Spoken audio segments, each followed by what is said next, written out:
Yo, what's up, guys? I want to talk about one of my favorite books. Okay, How to Win Friends and Influence People, dude.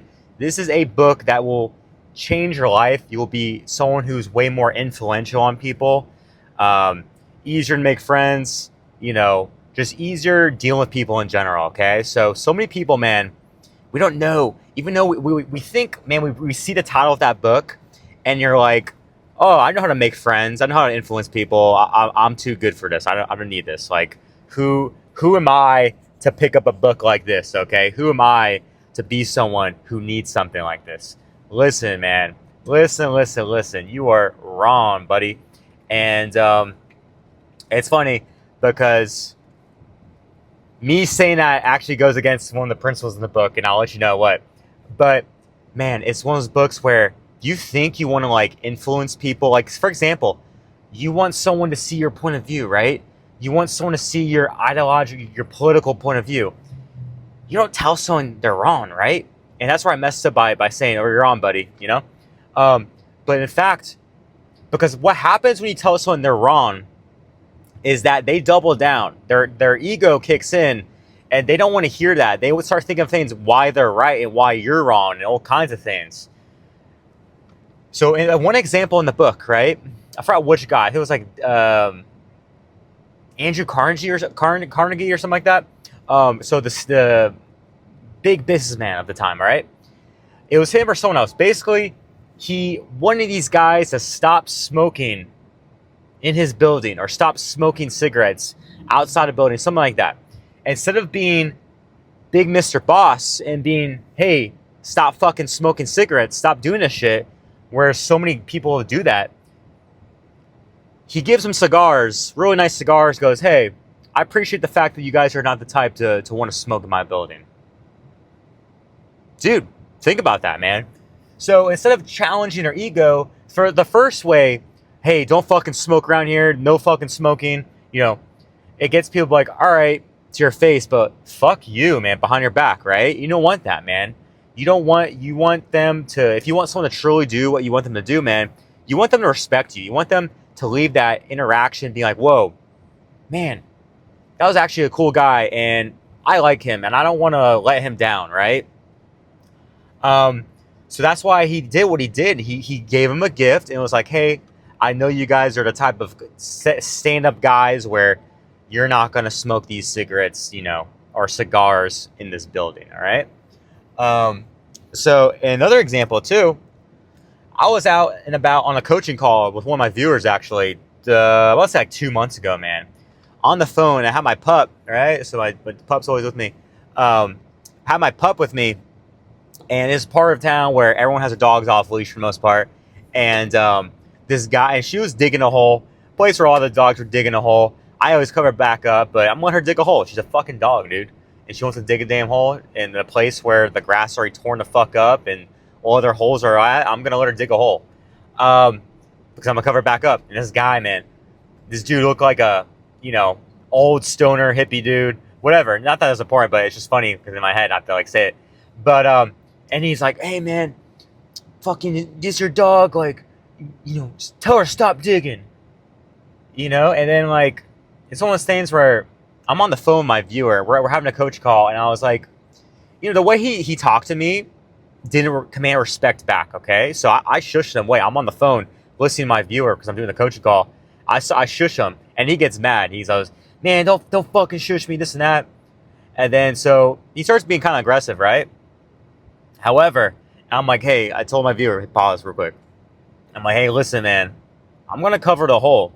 Leave me alone. I got this. Like, you mind your business. I mind my business, right? And he starts still being aggressive, right? And eventually his lady with him had to be like, hey, he said he was going to do what he was going to do, and he looks like a stand-up guy. Believe him, and that's what diffused the situation, right? Because I was starting to get kind of pissed off. He was obviously getting more pissed off, and it's like the same thing with the first example, right? It's like you tell people, hey, you look like a good guy. I know that you're not going to do this thing I don't want you to do, right? So that's one of the principles of the book, right? It's like basically, instead of like having someone in their ego, like challenging them to the point their ego gets defensive, they want to spite you just because the ego gets involved. You're more like, hey man, you compliment them, you're good to that person, and you're like, hey, I know you're the type of guy who's not going to do this, right? And then they like you because of that. You have to have people leave the interaction liking you. You have to have the people.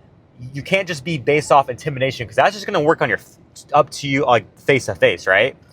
A lot of times people are going to be like, all right, yeah, either they're intimidated, but as soon as you leave, they're going to be like, ah, fuck that dude, and they're going to go back to doing what they were doing before. So you have to make it so people like you, man. You have to make it so people respect you, or like, even if they don't full on believe or like agree with what you're asking, they're like, all right, I'm leaving the interaction, having more respect for this gentleman for asking in a way that's respectful, you know. And another thing in the book that was pretty cool, like another principle that I remember, and this is something that's worked for me countless times, dude, different situations, is like people in authority, right? You don't, like, for example, in the book, the guy he had his dog off leash, right? And a police officer was like, came and said, hey, this is a non-off leash area. It was like walking around town, whatever. He goes, I'm gonna give you, or something like, you can't have your dog off leash. And instead of fighting back, and like so many people do nowadays too, because they think they're like these social justice fucking warriors, man. Oh no, fuck you, oh, fuck the police, this and that. I'm not gonna fucking listen to you, or I'm gonna protest, or oh, you can't arrest me, this and that. No, man, just fucking like, you have to let someone in power feel like they're in power. You have to let them feel like they're the good guy, right? And I've gone out of speeding tickets because before. Friends, don't say because I'm fucking white or anything. I've seen friends of mine who are black, who are different, races, who are respond with complete respect to the officer, the person in power, and to the point where they have it so the officer, because if you respond to someone, judge, police officer, anyone, your boss, and you let them know, you let them feel that they are in power and you are below them, right? And then you're looking up to them and you're like, yes, sir. Like, you're being respectful. What happens is that the police officer or whatever is going to feel like the good guy. He wants to feel like the good guy. Like, hey, you know what? I'm not going to give you a ticket. I'm just going to let you go with a warning today. That's what happens, man. If you were the type of person, oh no, fuck it. Oh, it's because I'm black, or it's because of this or that. Bro, all of a sudden now they're getting defensive. The officer, judge, whoever is going to get defensive. They're going to be like, their ego's going to get challenged. And they're going to want to do that thing. They're not going to feel as bad giving you that fucking ticket. But if you're the type of person who kills people with kindness, man, you let them, yes, sir, no, sir. You're being respectful. You're giving the other person respect. And then they want to be the good guy. They want to be the good cop most of the time. Of course, there's assholes out there everywhere, But they want to feel like, okay, this kid's actually pretty nice, Like, I want to do something good for him because he's being respectful towards me. So, man, just so many times where, like, how much money I've saved from getting out of, like, speeding tickets or whatever, being respectful, right? Or getting what you want at work. Also, this ties into, if you read other books, like the 48 Laws of Power, man. Just, like, never outshining the master. That's rule number 1 of 48 Laws of Power. You're not going to outshine the master. Your boss or the judge or the police officer or whatever. You don't want to outshine them. You don't want them to fucking... You want them to feel like they are this person in power, right? And of course, this is like something like, obviously, dude, if there's some tyrannical takeover or whatever, we got to fight back. But what I'm fucking saying, right? You know what I'm saying here. And there's so many good principles in this book in general, guys. But just so many, especially nowadays, guys, respect, man. So many people, man, are just disrespectful to one another. They want you to believe in their political stance, but they'll call you names and they'll be all kinds of fucking rude to you and fucked up if you don't believe what they believe in.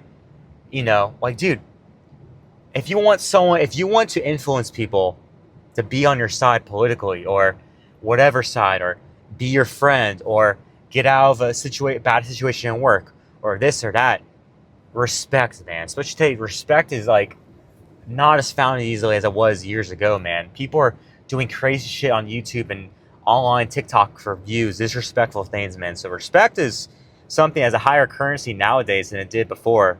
So you could use this to your advantage, guys. Like, of course, be genuine with people, but be respectful, man. Remember their names. Or people. That's the number one thing people love hearing is their sound of their own name. Someone else saying, say your name's Daniel. Daniel, you know, they remember your name. They say your name. Like, that's the sweetest sound to anyone. Also, remembering birthdays, you know, remembering important events, little key details, man. How cool is that when you haven't seen someone in such a long time? You had a one conversation with them, but they remember your name. They remember, oh, hey, how's your buddy? How's your dog? You know, by the way, you know, you know what, or something about your personal life that they remember, man. It's like such a cool thing when people remember that. And those are people we want to seek out. We want to be friends with, right? We want to do good. We want to hook them up with stuff, right? It's like the people who do this type of stuff are ones who they go out to eat, and then all of a sudden the server isn't, you know, ran sodas or whatever. They're trying to hook it up on the bill, you know? Ask the manager for a discount because you're a cool guy. You know, bartender only charges you for 2 beers instead of 3 because, you know, you're nice, you're polite, you tip them well, you know, all kinds of stuff, guys. You're going to get a lot more out of the things you want in life by giving to others, by being respectful, by remembering their name, remembering all the things about them, by making them feel important. That's the biggest thing, guys. Make other people feel important, right? Police officer who's pulling over, make them feel important. The judge, you know, make them feel important. Your friend, your mother, you know, say you're growing up, you and your brother, right? And you're more respectful and whatnot to your mom than he is.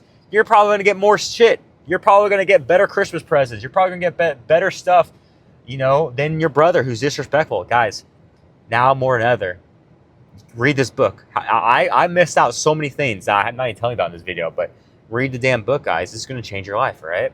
So anyways, stop watching this video. Reach out if you want to talk, subscribe. Read that book, okay? Peace, guys.